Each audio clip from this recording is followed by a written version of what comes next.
So I'm here with Darren Davis. So Darren, you completed the solo cycle from Norway to Malta. For the people out here who haven't heard about this, could you tell a little bit more in detail about the challenge and what it entailed? Okay, so cycle challenge. I've done previous cycling challenges before. Cycled from Land's End to John O'Groats in 2010. Cycled all the way around the coast of Ireland, and I've done some of the Hebrides up Scotland as well. So this was a huge challenge for me, a big undertaking, and I knew, when I sort of organised it, what it entailed. So the challenge itself was to cycle from the top of Norway, which is the most northerly part, called Nordkapp, all the way down to Malta. So that'd be travelling through Norway, Finland, the whole length of Sweden, crossing over to Germany, and then hitting the Alps, so looking at Austria and Switzerland, and then Italy all the way down to Sicily, and then across to Malta. So it's a huge undertaking, it really was. Yeah, and going into the challenge, what sort of preparation had to be done? I was training twice a day at the time, and a lot of organisation, so regarding the flights, getting there, because a lot of cyclists, they tend to go north, where people don't tend to go south. It's more heading north to Nordkapp than south to Europe. But travelling through, like I say, through Finland, Norway, Finland, Sweden, and then through Germany and the Alps. So it's and you did it in aid of cancer research and the John McAvoy Foundation. I did indeed. What was the reason behind you doing it for those charities? Okay, so Cancer Research UK is it's a charity very close to my heart. Cancer Research UK, and I've raised quite a lot of money for that charity. And the John McAvoy Foundation, the charitable trust, I'm actually a trustee of that, and it basically supports disadvantaged children and give them opportunities and creates opportunities for the future. So I feel the children really need that opportunity, need that support and help and help. And talking about John McAvoy, what impact has he had on your life since he's come out of prison? Oh, massively, really. I'm very, very proud of what he's done. It's absolutely incredible. The life changes that he's made. The monumental changes from the start of breaking world and British records on the row machine, to becoming a professional athlete, triathlete, and sponsored by Nike, is absolutely incredible. It really is. And for me, in my position of work, it was very rewarding for me to see them changes and see how well he's doing, and I'm still supporting him today, and very proud of what he does. Okay, and you did the challenge solo, which can be tough. How did you cope?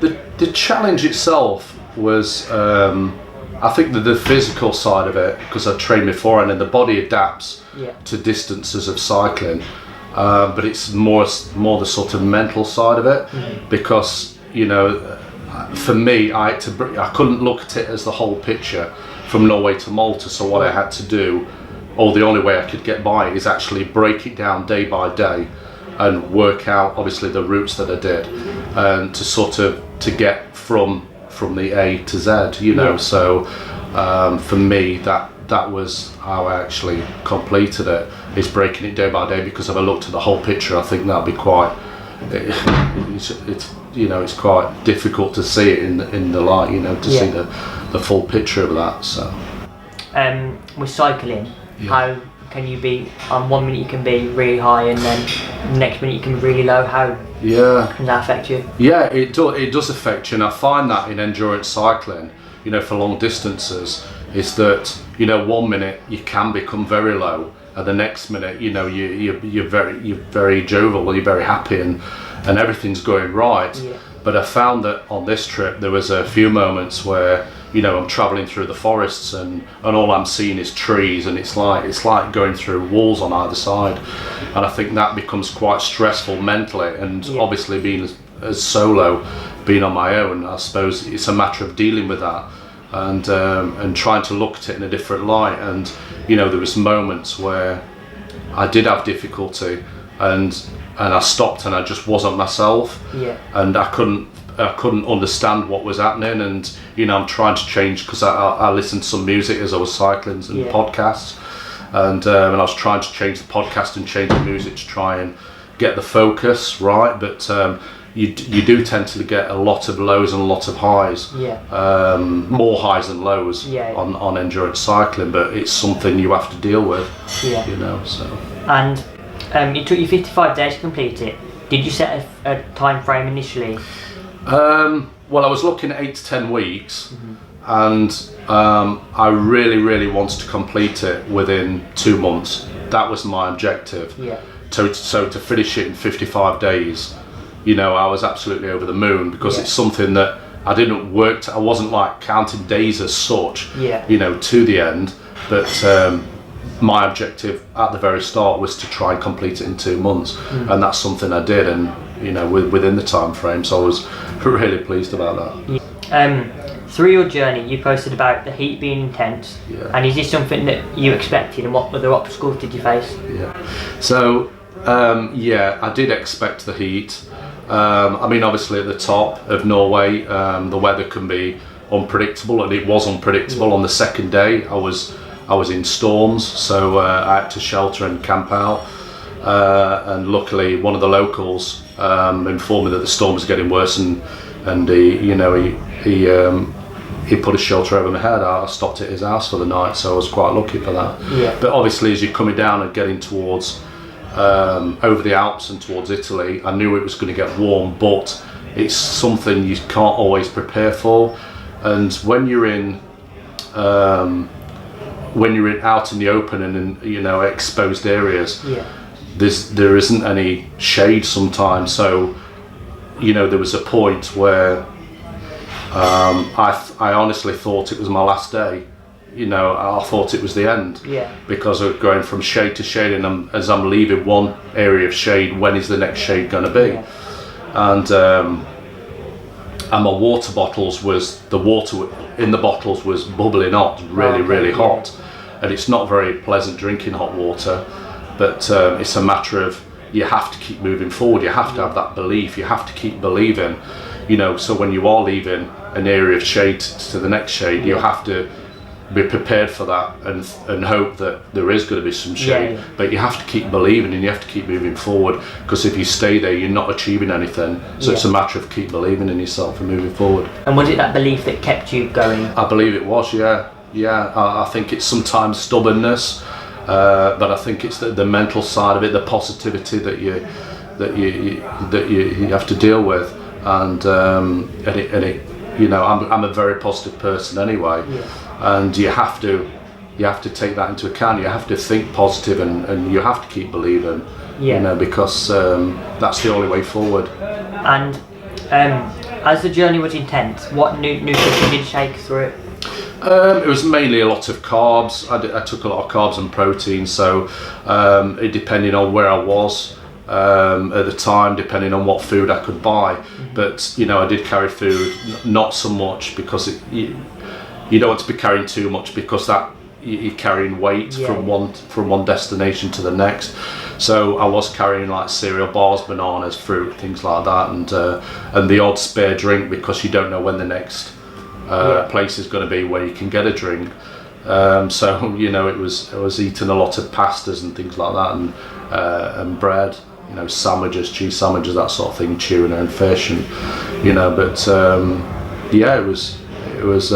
it aided the journey. So did you plan what food you were going to? Not really, because you don't know what facilities there are en route. So some days I never came across a cafe at all, or restaurants, or any places that sold food.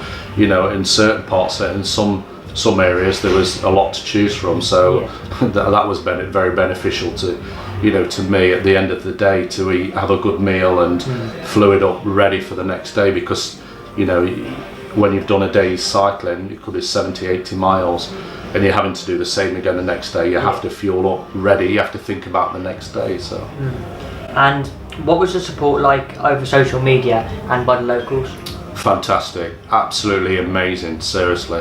I set up a Twitter account, The Psychological Journey, and a lot of people followed it and was very interested in my journey, and the messages of support I received was phenomenal. So I know the journey was like a solo and unsupported, but it never felt as if I was on my own. It felt as if there was always somebody there, and the messages that I read, and I'm keeping in contact with friends and family, and that in itself, it really did make the difference, because it just gives you that extra strength, you know, to move forward and keep going up along the journey.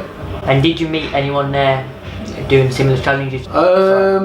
There was, I met one guy who was cycling around the coast of Italy. There was a guy I met in Sweden who was travelling to Poland. There was a few, but not the distance that I was covering, and they was mainly going sort of north, you know, whereas I was going south. So there wasn't that many that was doing long distance cycling. It was mainly the shorter distances. Okay. And you must have seen some amazing sights. What stood out to you? For me, I think it was a couple of things really. At the beginning of the trip in Norway, the mountains, the coastline, absolutely phenomenal. You know, it's incredible. You know, the landscape, it's so raw and it's so beautiful. And then for me, the Alps, so going through the valleys of the Alps with the mountains either side with the snow-capped peaks, it was just incredible. So for me, that really stood out. It was just amazing, you know, to witness that and really enjoy it, you know, on a bike.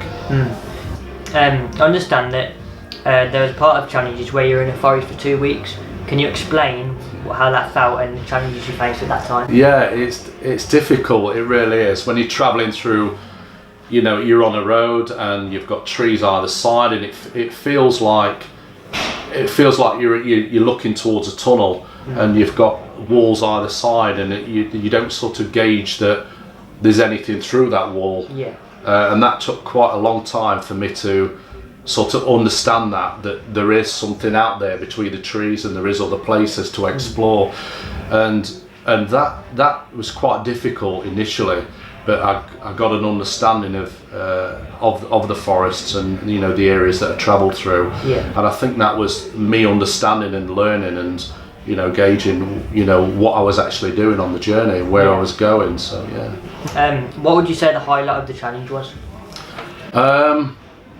The highlight of the challenge, I mean, the Alps is one. The Alps is, for me, I mean, initially on the first day, because I stopped in a town called Fusen, and Fusen is like the start of the Alps, and I was quite nervous and apprehensive because I know there was a lot of big climbs, which there were, and the first day was really difficult, but after that, I mean, that was the highlight, you know, the 2 days of going through the Alps. But I think it was, for me, it was Norway in the Alps, which was absolutely incredible, awesome, you know, spectacular sights that for me was the highlight. But also the highlight for me was the support that I got, because I will never forget that. You know, for me, that is so heartfelt that people, you know, spend time and, you know, and giving me that support and the strength and you know, to keep going and keep believing, and that, for me, that was a big highlight for me. You know. And after completing the challenge, does it make you look at life any differently, or has it changed you as a person? It's not really changed me as a person as such, but you do see it in a different light. Whereas you don't realise what the human body is capable of doing. The human body is capable, and the mind is capable of doing anything. So anything is absolutely possible. Whatever you want to go out there and achieve, go for it. You only live once, you know. This is not a dress rehearsal, you know. Really go out and do it. If it's something you want to do, you want to learn to swim, or you want to do a marathon, whatever it is in life that you want to do, go for it, because you know, you don't know what you can do until you give it a go. And if you keep believing, believe you me, you will do it. You know, it's having that positive mindset and not having the fear, and understanding, and just go for it, you know.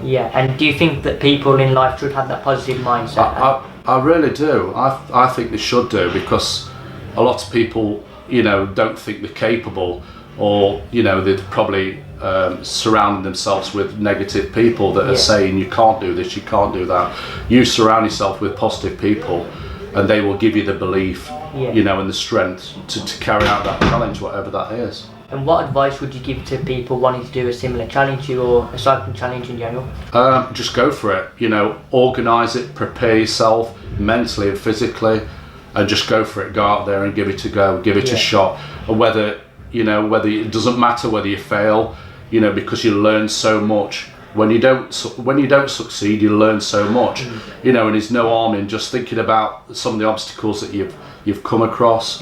You know, take a step back, think about what you've done, and give it another shot. Why not? You know, because we as humans are very, very capable of doing so much, and it's having that belief to do it.